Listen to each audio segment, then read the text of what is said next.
teologia de Paulo não é pregada na igreja, porque a teologia de Paulo não enche cofre. A teologia de Paulo enche as vidas, e não é do interesse dos pastores em encher a tua vida, é interesse dos pastores em encher os cofres da igreja. E que para que se encha os cofres da igreja, é preciso eu te apresentar imperfeito. E aonde você busca a perfeição? Na oração do pastor, no jejum que ele faz, na teologia que ele apresenta, sendo membro e se filiando a uma instituição. É assim que está o local que se chama igreja. Então a primeira coisa que você aprende quando entra dentro de quatro paredes é que você é um perdido pecador e que sem Jesus você vai pronto.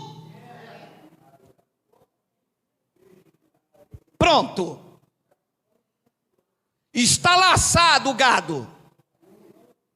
O gado está laçadinho. Então eu preciso de Jesus para deixar de ser um pecador. Só isso, pastor? Claro que não. Você tem que ser membro dessa igreja. Eu vou ser o teu pai na fé. Vou te purificar na água. Você vai ter que comer pão e suco uma vez por mês. E tudo isto é pouco se você não for um fiel. Ualá! Agora o gado, além de laçado, está abatido. Ele não tem para onde correr. Se ele sair dessa manobra aqui, disse os colegas pastores que volta mais 7 demônios na vida dele. Ah, meu irmão, aqui ele dá tudo, ele é esfolado, arrancam a gordura, a lã, acabam com ele. Mas para 7 demônios ele não volta mais. Então, Paulo chega em Roma e escreve isto que não é lido. Não é lido porque estas palavras que você vai ler comigo, diversos versículos, liberta a mente. A verdadeira libertação não é num culto onde se grita glu, glu, glu. A verdadeira libertação chama-se metanoia, é aqui dentro, na mente. Você pode abrir a Bíblia para o crente, mas se ele não tiver a mente aberta, não adianta de nada. Ah, e tenho dito eu, a arma mais poderosa não é um fuzil AR-15, nem um tanque de guerra. A arma mais poderosa é esta. Com isto aqui se domina nações inteiras. Haja visto o número de religiões que há por aí, em nome de Deus. Extraído de onde? Daqui. Que diremos, pois, disse Paulo em Roma, e digo eu a partir do Sarapuí, é a lei pecado? Paulo disse, de modo nenhum.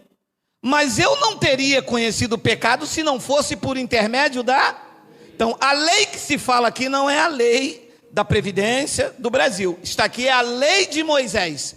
Então, o que é que a lei me mostrou? Pecado. Disse Paulo que eu não teria conhecido o pecado se não fosse por intermédio da lei. Então, como é que Paulo conheceu o pecado? Por intermédio da lei, porque a lei apontava a transgressão, a lei apontava o pecado. Disse ele, pois eu não teria conhecido a cobiça se a lei não dissera, não cobiçarás.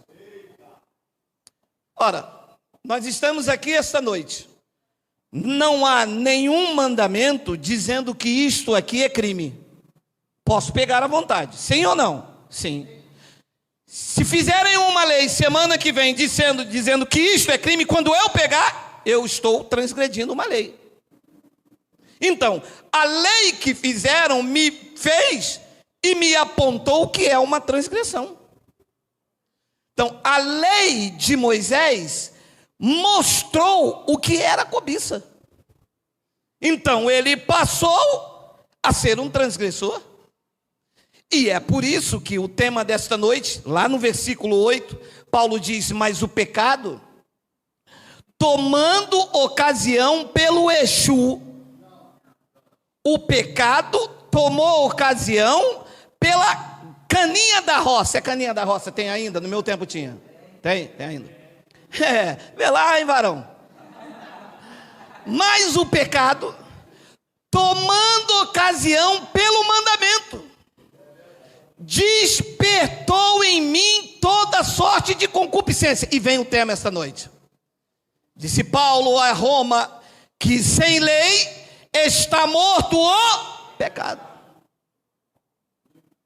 Ora, se você está numa reunião aqui, na sua casa, na rua, na chuva, na fazenda, ou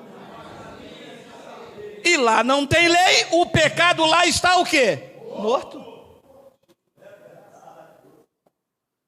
Então eu não posso chegar numa reunião e falar: pecadores! Por quê? Porque não tem pecado lá, o pecado está morto. Sem lei, está morto o pecado.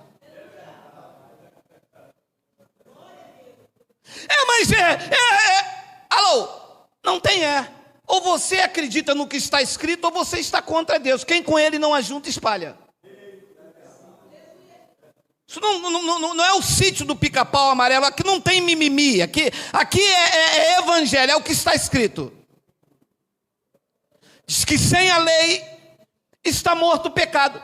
Ele disse no versículo de número 9, tem aí: outrora, ele, Paulo, sem a lei eu vivia, mas sobrevindo o preceito da lei, reviveu o pecado e eu morri. Então, se eu tirei a lei, o pecado está morto. Não há pecado na tua vida, ele está morto, acabou. Morto, está morto. Não respira, não come, não fala, não geme, não grita uia. Está morto o pecado. Mas uma vez que eu trago de volta os preceitos da lei, eu trago de volta os dízimos, os batismos, o pagar o preço, a vida sacrificial, diz então que o preceito vem e o pecado volta. E o homem morre. Amados, eu não entendo por que esta palavra está aí há quase 2000 anos e ninguém nunca pregou isso nas escolas bíblicas dominical. É porque é necessário te fazer pecador para que você dependa do pastor. Porque aí o pastor vai te purificar num culto de consagração, no culto de libertação. Mas libertar o crente de crer é só tirar a lei. Uma vez que tirou a lei, o pecado já está morto. E o crente liberto? Mas o que eles fazem? Matam o crente colocando lei. Porque Paulo disse: sobrevi no preceito, reviveu o pecado e eu morri. Mataram o homem espiritualmente. Na concepção judaica, e foram eles que escreveram os oráculos de Deus. Nenhum francês escreveu a Bíblia, nenhum alemão, nenhum gentio escreveu a Bíblia. Alô! Mente iluminada, sabedoria de Cristo, mente de Cristo ativada. Este livro foi escrito por judeus, com costumes judaicos. Com exceção de Paulo, que pregou para os gentios, todos eles eram judeus. Então, na concepção dos judeus, o que era pecado? Na concepção dos judeus, porque foram eles que escreveram a Bíblia. O que era pecado na concepção dos judeus? 1 de João, capítulo 1, vê aí, Miguel, 1 de João, capítulo 3, perdão, versículo 4 e 6. Pula o outro versículo. 1 de João, primeira epístola de João, capítulo 3, está aí. Vê se está aí. Se não tem, você digita. Olha aí, olha aí, olha aí. Todo aquele que pratica o pecado também transgride a lei. Porque o pecado é beber cachaça.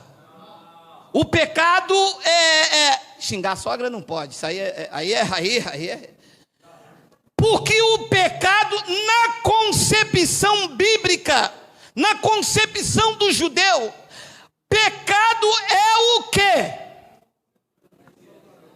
E se não tem lei, não tem pecado.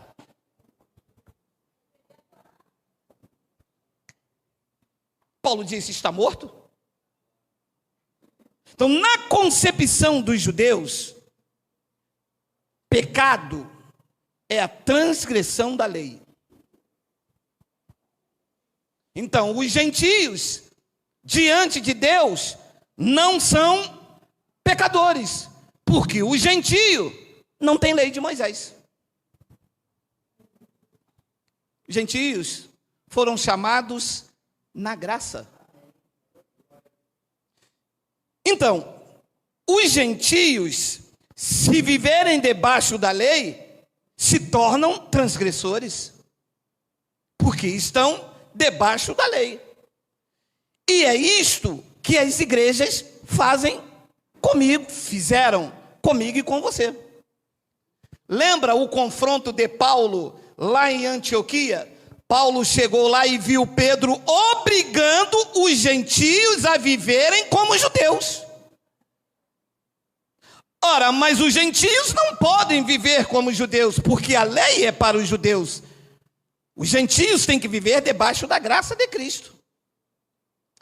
Então, a questão é uma questão muito séria, porque querem nos imputar pecado, quando Cristo não nos imputa mais pecado.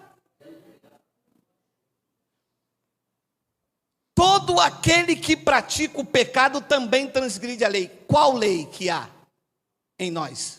Não há lei. Nós não vivemos debaixo da lei. Nós vivemos debaixo da graça. Quem vivia debaixo da lei era João, Tiago, Pedro, Paulo, que também era judeu. Paulo também praticava a lei. Ele disse: eu sou hebreu dos hebreus. Segundo a lei, eu era fariseu.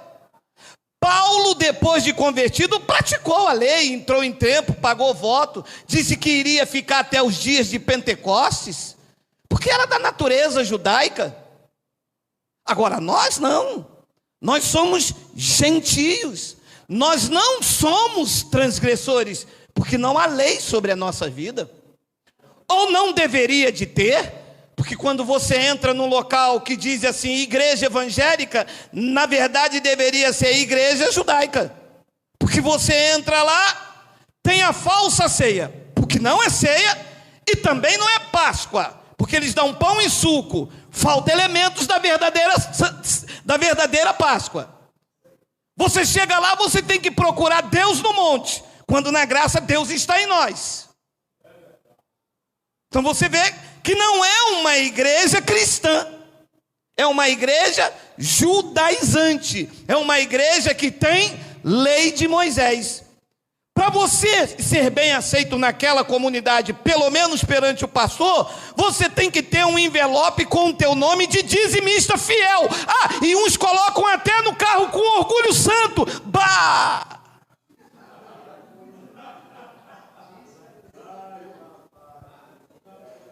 Uia, mas quem está debaixo da lei, pregou Paulo à igreja dos Gálatas, está debaixo de maldição. E as pessoas com orgulho santo dizendo assim: eu sou dizimista fiel, foi papai que me deu. Foi o seu trabalho, claro, Deus, mas não foi porque você deu o dízimo, que pelo dízimo você perderia tudo, porque você está praticando uma obra da lei, e se você não guarda o restante, você se torna transgressor dela. Então, quem escreveu a Bíblia foram os judeus, com costumes segundo a sua nação. Paulo era judeu, mas pregou para os gentios. Romanos capítulo 11, versículo 13, ele mostra isso, olha lá. Dirijo-me, Paulo, a igreja de Roma, dirijo-me a vós outros que sois gentios. Então Paulo pregava aos gentios, mesmo sendo judeu, a sua pregação era para os gentios. A sua pregação não tinha lei de Moisés. A sua pregação estava carregada da revelação da graça de Deus para a minha vida e para a sua. E ele dizia: dirige-me a vós outros que sois gentios, visto pois que eu sou apóstolo de quem? Dos gentios. Então os gentios têm um apóstolo. Apóstolon do grego quer dizer enviado. Paulo foi enviado aos gentios. Ele disse: eu glorifico o meu ministério. Então, entender que para os gentios não tem lei, tem que estar debaixo do apostolado de Paulo. Apostolado quer dizer um ensino apostólico. E está aprendendo o que Paulo falou acerca desses assuntos. É por isso que ele disse, Romanos capítulo 5, versículo 12, olha aí. Portanto, assim como por um só homem entrou o pecado no mundo. Já estudamos sobre isso, falou. O pecado não entrou por Eva. O pecado entrou por quem? Por Adão. Não, porque Eva pecou e depois deu para o seu marido. Oh, isso é uma outra história. Quem pecou, na verdade, o pecador, na verdade, era Adão, meu amado. Portanto, assim como por um só homem entrou o pecado no mundo, e pelo pecado a morte, assim também a morte passou por todos os homens, porque todos pecaram. 13. Porque, olha lá. Porque até o regime da lei havia pecado no mundo, mas o pecado não é levado em conta quando não há. Tem lei aqui? O pecado não é levado em conta. O quê? Não tem pecado aqui? Não. Ué, mas com base em quê? No que está escrito. Porque na concepção judaica, pecado é a transgressão da lei. Se não tem lei, não tem pecado. Ué, como assim? Espera aí. Que tiro é esse? É esse tiro. Porque até o regime da lei, o pecado estava no mundo. Por quê? Porque pecado é a transgressão da lei. Se tem lei, o pecado estava no mundo. Mas o pecado não é levado em conta quando não há lei. Então, enquanto havia lei, tinham pecado. Os homens eram considerados transgressores. Então, os pastores agem como se nós ainda estivéssemos debaixo da lei. Quando você vai a uma reunião e os pastores dizem, pecadores, sabe o que ele está dizendo? Vocês estão debaixo da lei. Porque o pecado só estava no mundo quando havia lei. E Cristo fez o quê? O que Cristo fez? Tirou a lei. Tirou ou não tirou? Tirou.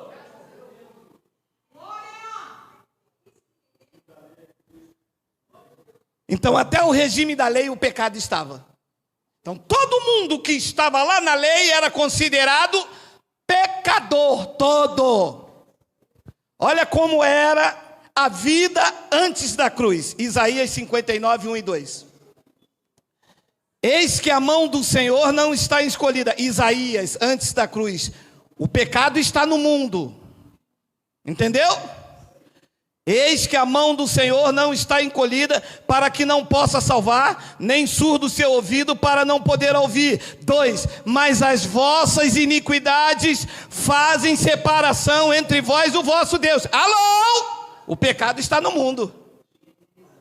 E o que acontecia? O homem estava separado de Deus. Por quê? Porque havia pecado no mundo, era lei, e da cruz para cá, Cristo removeu o pecado. Paulo disse, nem morte, nem vida, nem anjos, nem nenhuma criatura, nada mais pode separar vocês do amor de Deus.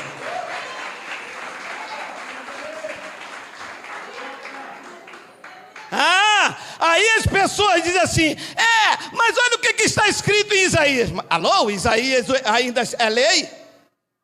É o período da lei. Paulo disse, enquanto havia lei, o pecado estava no mundo. E era essa situação, quem vivia debaixo da lei. Meu amado, sabe o que Paulo ensinou a Roma? Não havia um justo, nenhum sequer.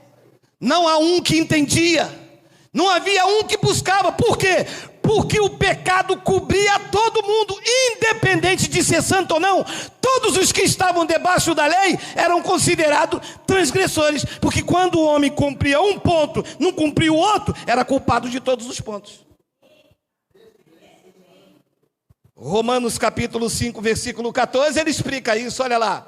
Entretanto, reinou a morte desde Adão até Moisés. Alô. A morte reinou até quando? Até Moisés. Da cruz para cá, quem reina é Cristo. É a vida, é a justiça, é a graça. Então diz que até Moisés, Lucas 16, diz que a lei e os profetas duraram até João, até a cruz. Entretanto, reinou a morte desde Adão até Moisés. Agora preste atenção. Mesmo sobre aqueles que não pecaram à semelhança da transgressão de Adão, o qual prefigurava aquele que há de vir.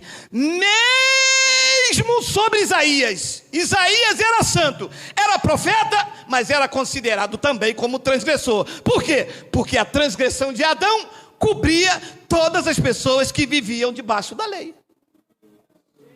Foi por isso que Paulo disse, não há um justo, não há um sequer. Paulo disse, é como está escrito, não há um justo, não há um sequer. Amado, ouça, debaixo da lei de Moisés, o mais santo é imundo. Debaixo da graça de Cristo, o mais imundo é santo no Espírito.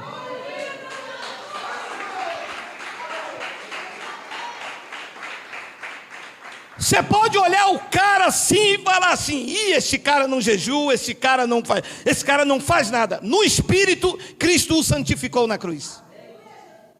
Ele vive debaixo da lei, ele é dizimista, ele busca Deus, ele ora, ele faz jejum, ele vai ao monte. É transgressor diante de Deus, porque ele não guarda todos os mandamentos, ele não tem a circuncisão, não cumpre a lei do liverato, e outros, ele não vai à festa de Pentecostes, ele não pratica a festa da primícia, e tantos outros que fazem parte de 613 mandamentos. Então Paulo disse que a morte reinava, mesmo sobre aqueles que não pecaram à semelhança da transgressão de Adão. Adão pecou, eu não pequei, dizia o profeta Jeremias. Mas você está debaixo da lei, é transgressor, Jeremias, porque para nós judeus, transgressor não é quem bebe, quem fuma, quem rouba, eu vou falar daqui a pouco. Transgressor é quem transgride a lei. E o que é que Cristo fez com a igreja? O que é que Cristo fez com aqueles que iriam viver da cruz para cá e também com eles? Romanos 10:4. Porque o fim da lei é Cristo. Para quem? Para quem duvida. Para quem questiona. O fim da lei é Cristo para a justiça de todo aquele que crê. Quem crê que Cristo foi o fim da lei, diga amém. Amém. Não há transgressão para você. Alô, amado, não é a continuação da lei, é o fim. E eu tenho dito, eu venho a 200 quilômetros. Tem um semáforo dizendo, velocidade permitida, 110. Eu venho a 200, se eu passar, eu vou transgredir a lei do trânsito. Eu vou diminuindo, 90, 95, passo 10 metros. Semana que vem eu passo ali de novo, e o prefeito mandou tirar aquele sinaleiro. Se eu passar 150, sou multado? Não, acabou a lei. Eu não sou obrigado mais a praticar a lei de Moisés. Por quê? Porque Cristo, para nós, para a justiça de todo aquele que crê, Cristo foi o fim da lei, o fim do batismo, o fim do dízimo, o fim da obrigatoriedade. Cristo nos chamou para a liberdade. E Ele fez isto para que hoje eu pudesse entender que o que separava os judeus dele, hoje não me separa mais. Eu citei aqui Romanos 8,38, olha aí. Porque eu estou bem certo de que nem a morte reinava até Adão, nem a morte, nem a vida, nem os anjos, nem os principados, nem as coisas do presente, nem do porvir, nem os poderes, 39, nem a altura, nem a profundidade, nem... A igreja diz assim, segura aí um pouco aí, volta lá, senão eles ficam muito sabidos. Volta aí. A igreja diz assim: Cristo perdoou os meus pecados. Cristo lavou os meus pecados na cruz. Semana que vem, a igreja diz assim: o irmão aqui está em pecado. Ué, mas se perdoou, como é que eu estou em pecado? Não, é porque o pecado voltou de novo. Ora, e para ele sair, Cristo tem que morrer de novo. Então, o sangue de Cristo era um sangue de barata, que apagou um pecado naquela cruz. Depois o pecado mais forte voltou de novo, e Cristo agora lava e volta, e lava e volta e lava. Trilê.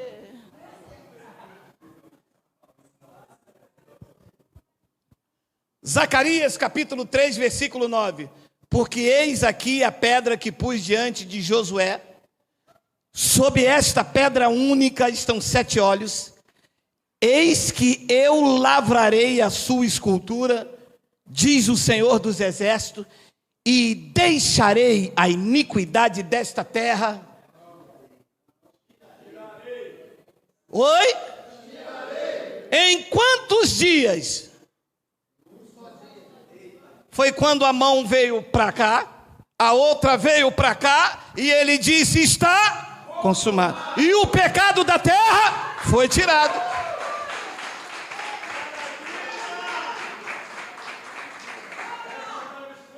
Aí o pastor diz assim: sexta-feira, culto de libertação para tirar o pecado de Zinfi.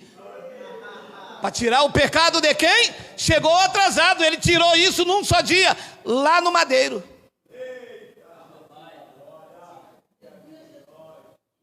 Meu amado, tirou o pecado da terra ou deixou? Tirou.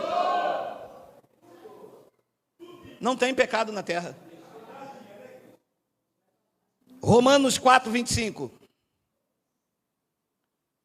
O qual foi entregue por causa das nossas transgressões e ressuscitou por causa da nossa justificação. Ele foi entregue por causa das transgressões.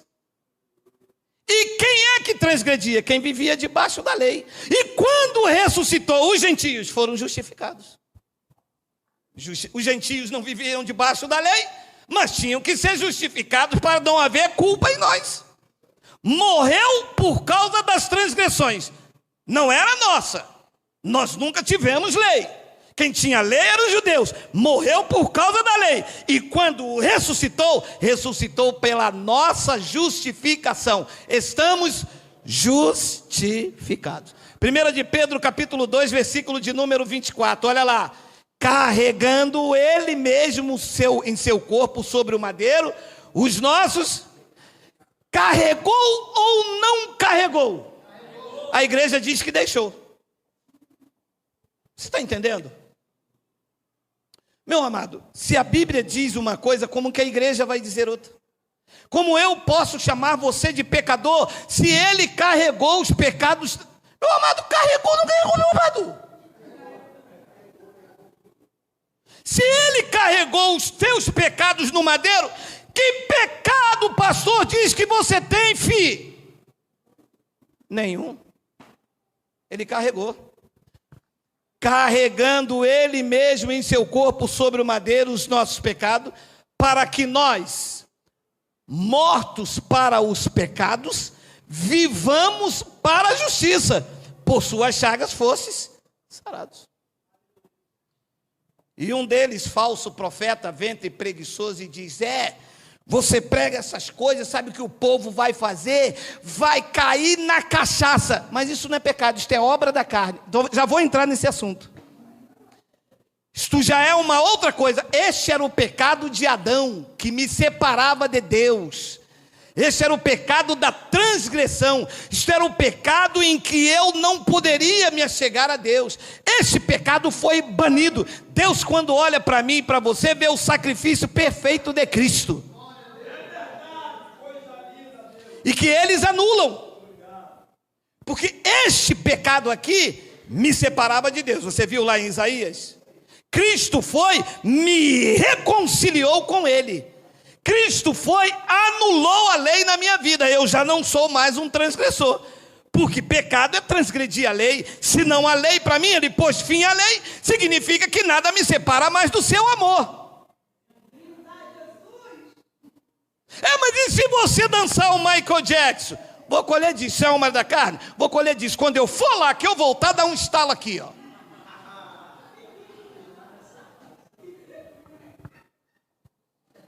A igreja não aceita que na igreja de Cristo não há pecado espiritual, não há condenação. É por isso que a graça de Deus atesta que uma vez salvo, salvo eternamente. Não é quem pensa que é quem Ele salvou. Porque uma coisa é pensar que você é salvo.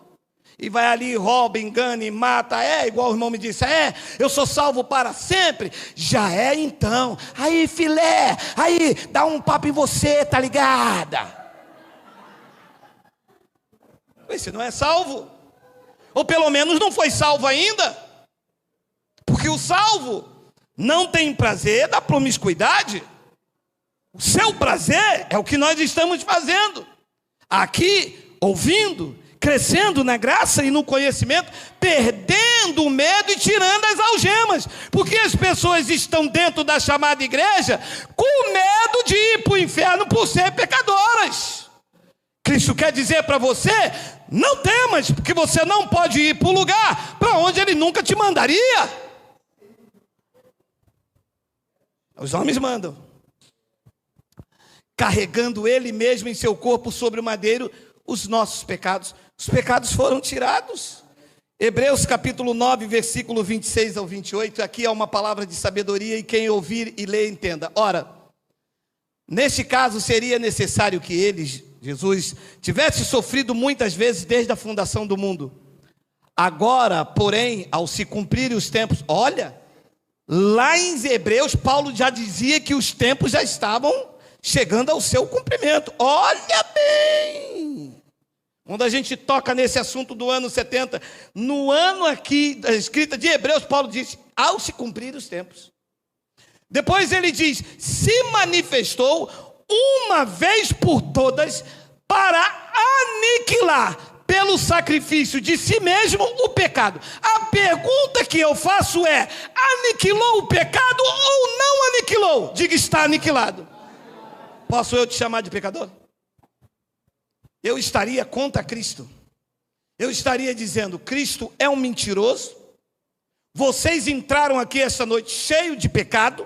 Ele já se manifestou uma vez por todas, e isso há quase 2000 anos, para aniquilar pelo sacrifício dele o pecado. E eu aqui dizendo que esta palavra é uma mentira e que vai ser eu batizando vocês nas águas que vou transformar vocês de pecador a um novo homem. Mas fizeram isto comigo, meu irmão. Fizeram isto com a minha esposa. Agosto, um frio danado em Teresópolis, mas mergulharam a velha num frio terrível e falaram, você, Jaqueline, é uma nova criatura. Ela, quando subiu, subiu assim. O missionário disse, foi batizada no Espírito Santo. Eu disse, não foi não, a velha está com frio.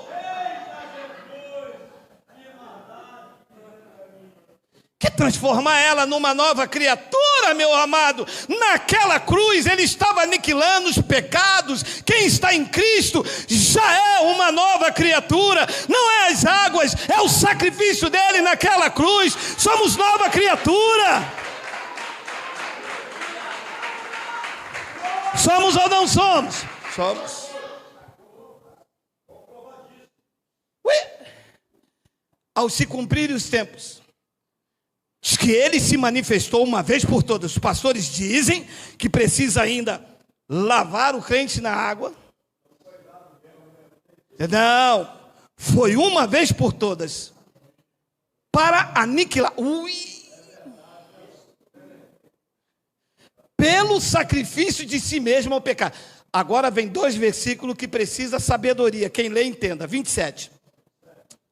E assim, como está ordenado morrer uma vez só, vindo depois disso o juízo, e o juízo veio no ano... Por favor, corre não, meu amado. Corre não. E assim, como aos homens está ordenado morrer uma só vez, vindo depois disso o juízo, Paulo se referia à parousia de Jesus no ano 70, logo após a queda do templo. 28. Assim também Cristo, tendo se oferecido uma vez, para sempre, para deixar os pecados nas pessoas. É para o quê? Tirou ou não tirou? Ou ele falhou? Ou ele falhou? Falhou. Entra lá. E você não vai ver que com a atitude deles, eles estão dizendo que Jesus é um grande fracassado. Hoje, quem está em pecado aqui, vem aqui na frente. Vem a igreja toda. Aí alguém no meio diz assim, está faltando mais um. Vai o pastor também. Todo mundo em pecado. Então Cristo falhou?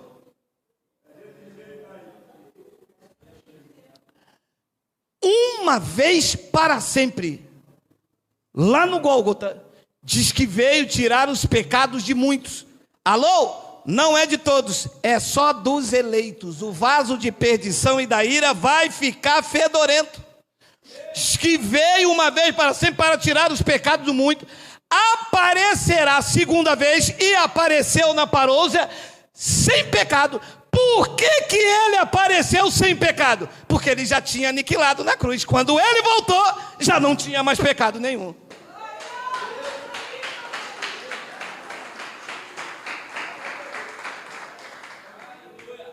E o Senhor descobre isso como? Lendo, mas só tem na minha Bíblia. Então, Hebreus capítulo 10, no versículo 16, Paulo continua explicando isso. Não, meu irmão, olha só. 15 minutos para terminar. Hoje é pizza, meu irmão. O presbítero Paulo Neves aí é hoje, meu irmão. Dia de pagamento, meu irmão.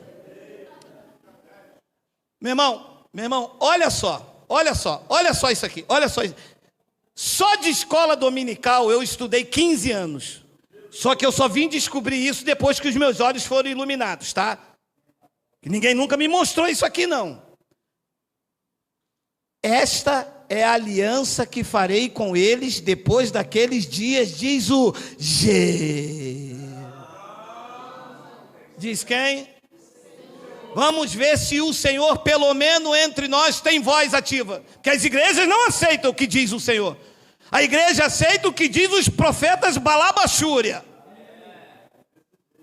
Você pode mostrar isso aqui na Bíblia, mas se não foi um profeta Balabachúria que falou, sabe quem é o profeta Balabachúria? É aquele profeta assim, ó, eis que digo aí, e servo, Balabachúria, creme.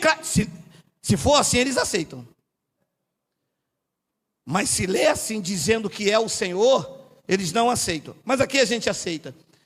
Esta é a aliança que farei com eles depois daqueles dias, diz o Senhor. Porei no seu coração as minhas leis, e as escreverei, e na sua mente eu escreverei. Então hoje, no pacto da graça, não é mais a lei de Moisés, é a lei de Deus. Ela está aonde? No exterior ou no interior? No interior. Então como se serve a Deus? Aqui dentro. Então não adianta eu mandar abrir a Bíblia, se não abrir a mente. É por isso que entre nós falamos mente iluminada. olhos iluminados, mente de Cristo ativada. Às vezes a gente está pregando aqui e eu digo, a mente de Cristo ativada. Por quê? Porque a mente de Cristo ativada, você vai entender o que Ele colocou aí dentro. Não é o que eu falo aqui fora, é o que já está escrito, imprimido aí, na tua mente e no teu coração.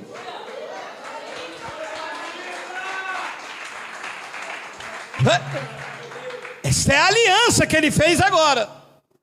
A outra era escrita na pedra. Essa é na mente e no coração. 17. E acrescenta, o Senhor acrescenta, também,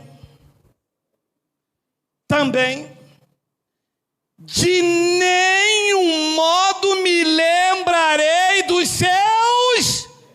De quantos modos ele pode lembrar do seu pecado? De nenhum. Não, vou arrumar um modo. Peraí. É que é isso aqui, meu amado? Isso aqui é gangorra, meu amado? Estão fazendo aqui, meu amado? Meu amado, não existe de nenhum modo que ele pode falar assim, você pecou semana que vem. Ou semana passada.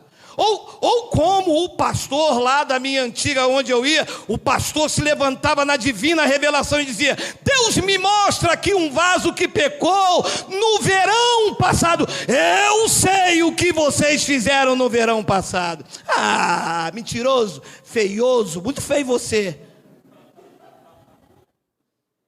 Meu amado, se ele está acrescentando que de nenhum modo me lembrarei dos seus pecados e das suas iniquidades até o dia das mães. Para sempre. Lembra ou não lembra? Não lembro. Tem o 18? Não tem, eu acho que não tem. Tem? Tem o 18, o que está aí? Deixa eu ver. Não tem. Ora. Onde há remissão destes do pecado, já não há oferta pelo pecado. Se ele tirou o pecado, como é que eu vou me batizar para tirar o pecado? Ora, se ele já tirou o pecado, remissão, tirar. Se ele tirou o pecado, como que eu vou fazer uma oferta, pagar um preço pelo pecado que eu cometi? Se ele já tirou. Tirou ou não tirou? Tirou. Ele disse, aonde há remissão, já não resta oferta por ele. Amados, talvez alguém pela internet me diz assim, porque eles vão lá na lei para me pegar. Mas a Bíblia não diz que se nós dissermos que não temos pecado, somos mentirosos? É porque eu preciso mostrar isso para você, porque eles vão usar isso.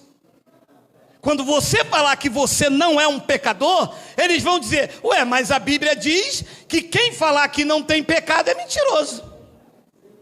Vamos ler quem disse isso. 1 de João, capítulo 3, versículo 8.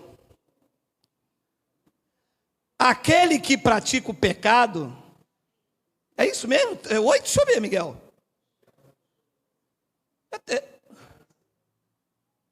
Não, mas não está aí, não é 8 não, vê se é o versículo 2, vai lá no 2, vai.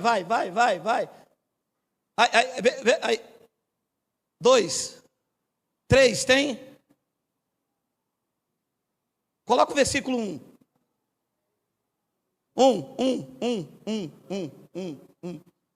Não é 1. Coloca o versículo 3, 4. Miguel, o que houve aí? Eu acho que é o segundo. Vê se é segunda de João. Oi? Coloca aí. Vê se o meu filho escreveu errado aí ou foi eu mesmo. 1 de João, capítulo 1. Aí. Se dissermos que não temos cometido pecado, fazemo-lo mentiroso, e a sua palavra não está em nós. E o Senhor disse que nós não temos pecado, e a Bíblia está dizendo, então, que o Senhor é mentiroso. Alô? Pode parar. Quem está falando isso? João. E pecado para João é o quê?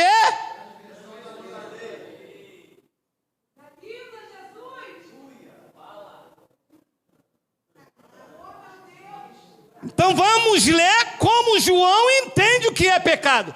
Se dissermos que não temos transgredido a lei, fazemos-nos nós mesmos mentirosos, e a sua palavra não está em nós. Porque para João, pecado é a transgressão da lei. Então vamos ler pecado como ele entende. É isso mesmo que João pensa, é isso mesmo? É isso mesmo? Tá claro? Então vamos ler. João entende pecado como transgressão da lei, correto? Vamos lá. Se dissermos que não temos transgredido a lei, e pecado para ele é transgredir a lei, fazemos-no mentiroso, e a sua palavra não está em nós. 11. Filhinhos meus, estas coisas vos escrevo para que não venha transgredir a lei, porque pecado para ele é transgredir a lei. Se todavia alguém transgredir a lei, temos um advogado junto ao Pai, Jesus Cristo, o justo. Amado, mas Jesus Cristo não é o meu advogado. Jesus Cristo me justificou da lei, pondo fim nela. Ele não me vê como transgressor, ele me vê justificado, lavado, regenerado, salvo, uma nova criatura, ungido e revestido pelo Espírito de Cristo. Agora, João, que andou com Jesus de Nazaré, debaixo da lei, se via transgressor da lei. Então eles querem pegar esses versículos sem o entendimento da graça, para dizer, olha, quem diz que não tem pecado? Pelo contrário, se eu falar que vocês têm pecado, o mentiroso sou eu, porque ele já aniquilou o pecado de vocês. E aí vem a pergunta que falta 10 minutos. Então, quando sair daqui, chá comigo. Se nós não temos pecado, quando sair daqui, eu já vou meter o pé na jaca, já vou tomar um velho barreiro com da roça e 51, tudo junto. Não temos pecado. A mente carnal, as crianças pensam assim. Só que isto não é pecado. Isto é obra da carne. Gálatas capítulo 5, versículo 19. Vamos ler. Ora, as obras do demônio, do capeta, do Exu Miranda. Como é que é o outro Exu feio aí? Exu Geraldo. Esse não pode. Ora, as obras da carne são conhecidas. As obras de quem? Então uma coisa era o pecado que te separava de Deus e que Cristo aniquilou, não está mais na sua vida. Outra coisa é errar o alvo, também conhecido como pecado, obra da carne.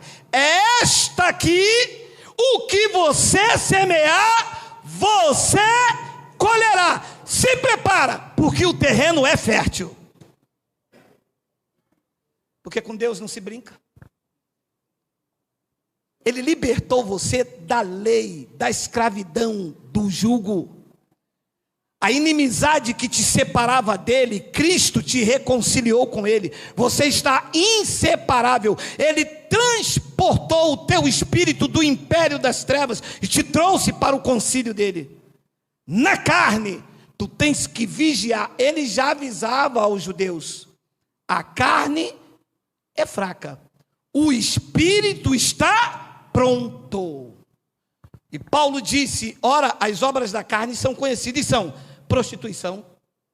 Quer dizer que prostituição não é demônio, tá? Porque os pastores dizem assim: aquela mulher prostituta é pombagira, é Jezabel. Eles ainda falam isso ainda? Sério? Eles não cresceram ainda não? Não é a Jezabel, é a carne, é a natureza humana que não se converte. Pode ter 50 anos de crente, se não vigiar, a carne, derruba. As obras da carne, pelo menos aqui, são conhecidas. Lá eles chamam de Jezabel. são prostituição, impureza, lascívia, 20, idolatria, feitiçaria. Feitiçaria é o demônio, é o Exu, ou aquilo tudo é carne? Está escrito que é carne. Pastor, mas eu passei e vi uma mulher cigana, vi o outro vestido de Olodum 7 flechas. Aquilo não era Olodum 7 flechas, pode dar o nome que for. Aonde eu estou alicerçado diz que é obra da carne. Mas eu vi. Não importa o que você viu, importa o que eu estou lendo. Não, mas é porque ela rodava de um lado, ela rodava para o outro, ela gritava saravá, o outro dizia podia gritar 2, 3, 1. Eu estou lendo que tudo isso é uma obra da carne. Idolatria, feitiçaria, inimizade, porfia, ciúmes, iras, discórdias, dissensões, facções. Você sabe o que é uma facção? Você sabe o que é uma facção? Não, sabe não. A primeira coisa que você pensa, sabe o que é? Comando Vermelho e outra facção aí que eu não sei. Facção aqui, sabe o que é? Aquela igreja de Paulo, aquela de Cefas. Aquele irmão não pode visitar aquele para ir lá tem que pedir carta de recomendação, aquele não pode ir lá porque aquele é mais santo, aquele não usa bermuda. Isso aqui é uma facção, porque Paulo está pregando para crente. Isto não tem nada de Deus, isto aqui é obra da carne. Depois ele diz então no versículo 21, inveja. E a palavra.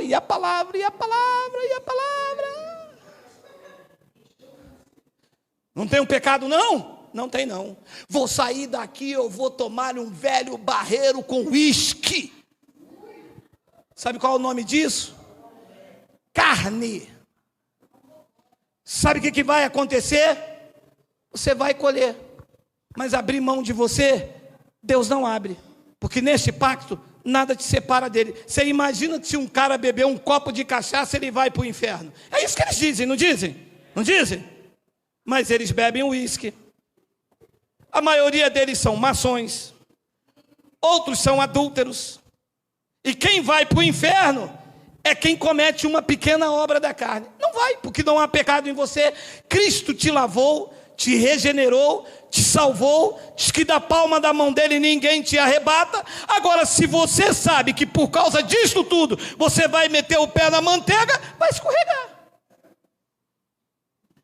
Inveja, bebedice, glutonaria, e agora vem o ensinamento, e coisas semelhantes a esta, a respeito dos quais eu vos declaro, como já outrora eu vos preveni, que não herdarão o reino de Deus os que tais coisas praticam.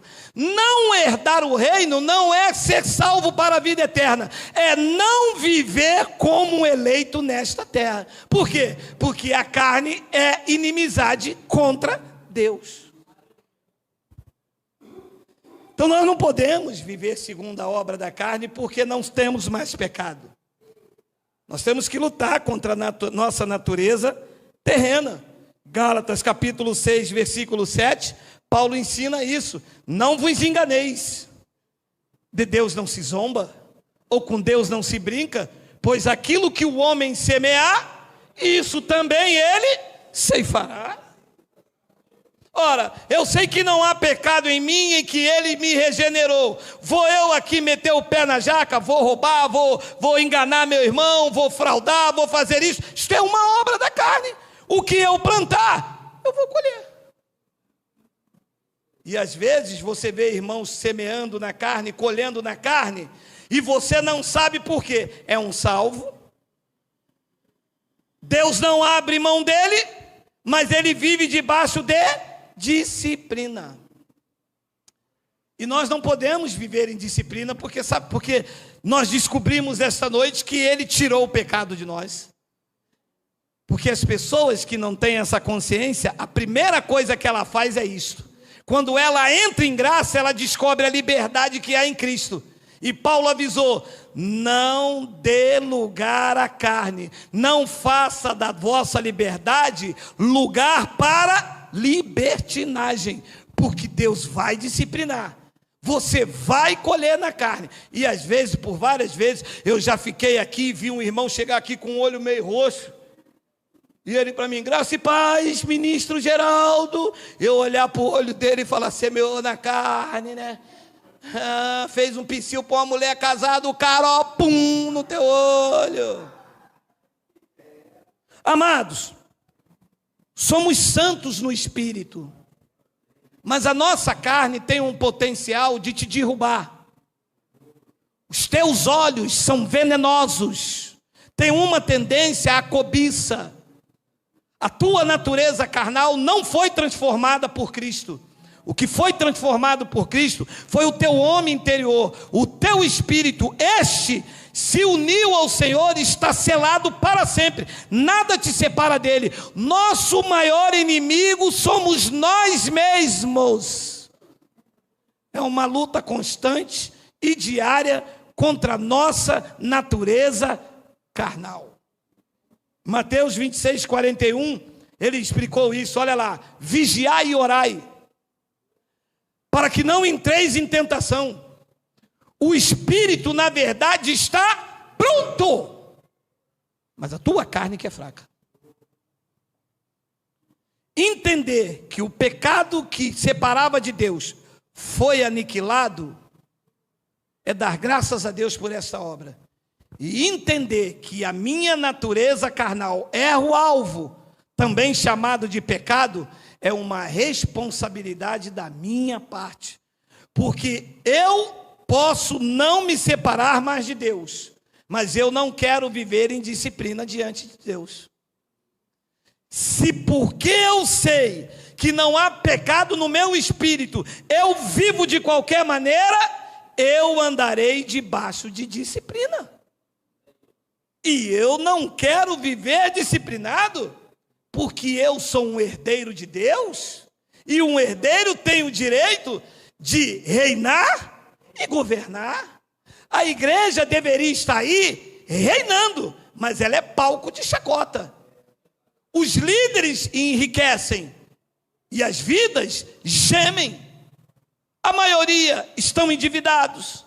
A maioria morrem miseráveis, sem um carro zero ou qualquer um. A maioria que estão aí sustentando eles morrem aí sem um plano de saúde, sem um perfume importado, sem várias outras coisas, enquanto eles enriquecem. Por quê? Colocam pecado, ameaça, jugo pesado, fardo, e não ensinam essas verdades para que o povo tenha consciência da obra perfeita que Cristo fez na nossa vida.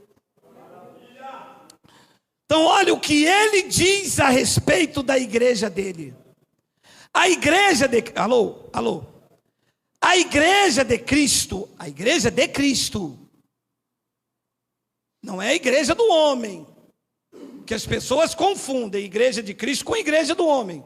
Igreja do homem tem pastor presidente, tem presidente da convenção. Cada uma tem uma doutrina diferente. Cada uma tem uma regra diferente. Igreja de Cristo, só Ele é o cabeça. E a sua palavra é única. Não muda.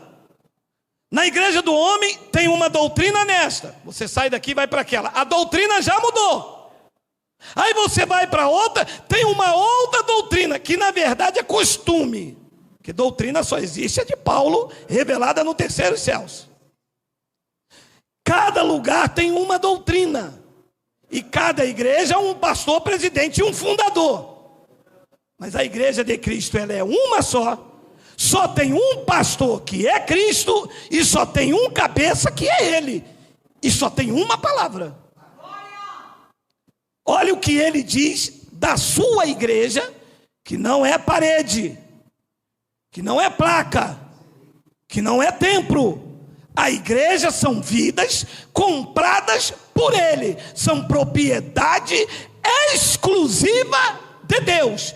Você aqui não é propriedade de Geraldo. Você aqui não faz parte parte de Geraldo. Você é de Cristo. E olha o que Cristo diz a teu respeito. Efésios capítulo 5.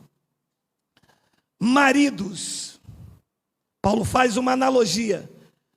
Amai vossa mulher, como também Cristo amou a igreja e a si mesmo se entregou por ela. Diz que Cristo se entregou por você.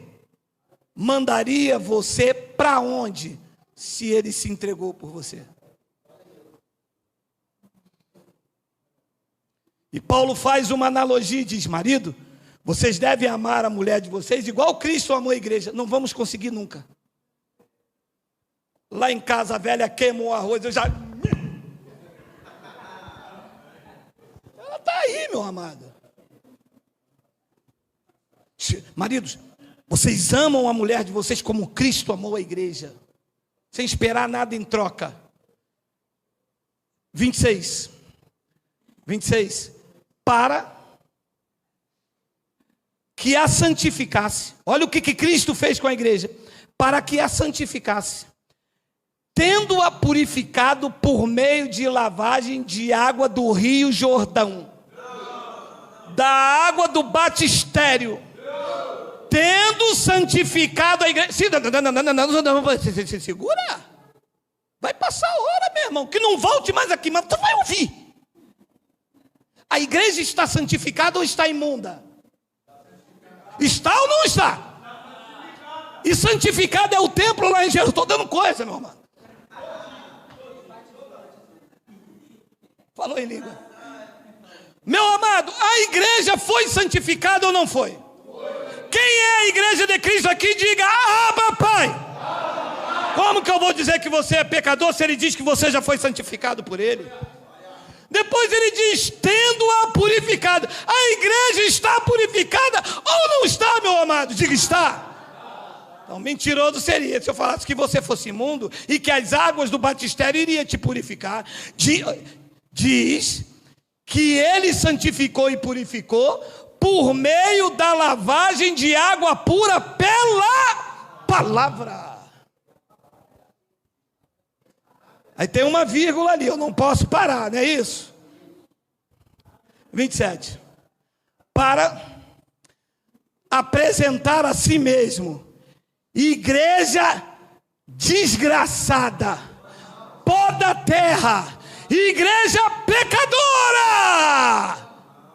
Pecador, escuta a voz do Senhor. E tem a preferida deles: alvo mais que a neve, mais alvo que a neve serei. Serei não, já sou.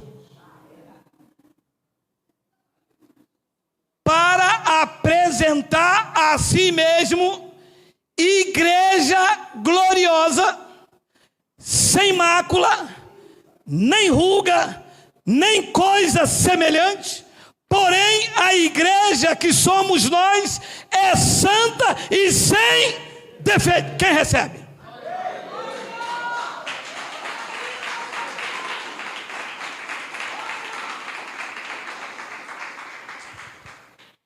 Aí vem o professor da escola dominical, mas faz uma lambança.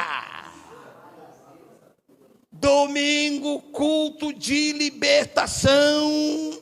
Porque eu passei não, eles são ousados. A missionária contou para eles, que eles dizem: Deus me revelou. A missionária passou na feira, viu aquele irmão numa obra da carne com um copo de 51. Domingo de manhã, todos os Exu em cima dele. É porque tem um irmão aqui que Deus me revela, está com Exu Miranda, mas hoje pelo poder do Espírito Santo fica em cima do cara, sai. E não sai nada, porque ele já está na ressaca, já tomou um guaraná, já acabou com tudo. Meu amado, você é a igreja de Cristo. Espiritualmente você está perfeito. A obra dele na cruz não pode ser e não será invalidada. Quando nós nos reunimos aqui, não é uma reunião de perdidos pecadores. Nós nascemos depois da cruz. A graça de Deus já nos apresentou assim, como igreja gloriosa, sem mácula, nem ruga, nem coisa semelhante. Mas a igreja de Cristo, ela é santa e sem defeito.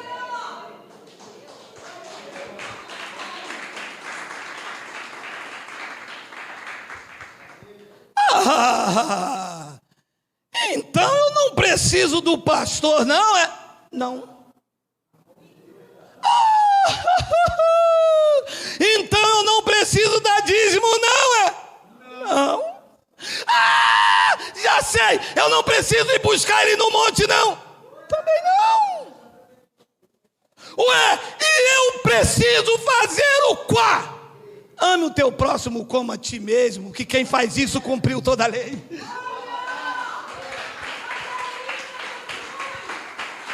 Se você amar o teu próximo, você dá de 10-0 nos teólogos, nos professores da escola dominical, põe os pastores no chinelo, porque eles não amam. Eles amam enquanto você anda com eles, está lá dentro com eles, sustentando eles, aprendeu essas verdades, foi embora, é herege, é rebelde, e eles ainda botam mais 7 demônios nas pessoas. E sabe o que está acontecendo no Brasil? O povo está abrindo os olhos.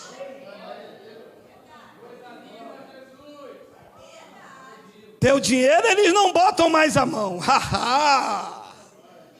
Te chamar de ladrão na reunião também eles não chamam mais, não.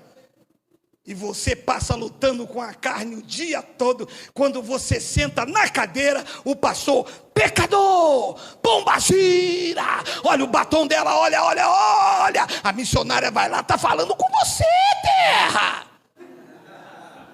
Dá uma vergonha, não dá? É porque essa palavra é para você, irmã. Essa palavra é para você. Comigo aqui não é. Meu amado, chega.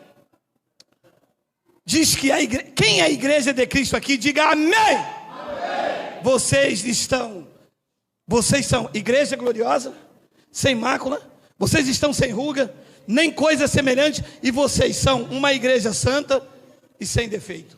Gostaria de explicar isso para vocês, mas nós não temos mais tempo por causa do horário. Vamos deixar a continuação por uma outra oportunidade, amém? Vamos dar um lindo aplauso ao Senhor por sermos igreja gloriosa.